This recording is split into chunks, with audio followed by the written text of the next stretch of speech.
Yeah. Di ba may mga gamit pang natitira dito si Hiro? Paki-impake na lang kasi babalik pa ako sa ospital. Nandun pa si Danilo eh. Yes, ma'am. Ako na bahala doon sa mga damit ng alaga ko. Ma'am, may nag-antay sa'yo kagina pa. Ma'am, pasensya na ho kayo kung bigla akong nagpunta rito nang hindi man lang tumatawag. Meron lang ho akong importanteng gustong ibalita sa inyo. Ano yun? Tungkol po kay Hiro at kay Danilo. Anong tungkol sa kanila? Ma'am, hindi ho si Danilo ang tunay na ama ni Hiro. Ano?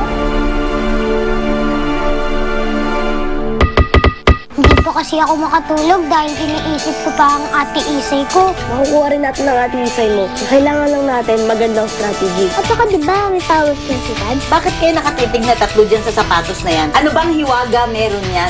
Titoy, di ba gusto mo mabawi si ate Isay mo ngayon dito? Oo nga po, pero ano po bang pwede kong gawin? Tatawag ako ng pulis.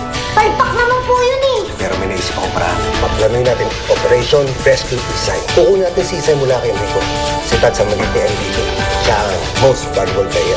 Ano kasi plano? Katulad mo ng mga rubber shoes mo na puro talpak? Tapak-tapakan ko kaya yung rubber shoes na yun ng stiletto ko.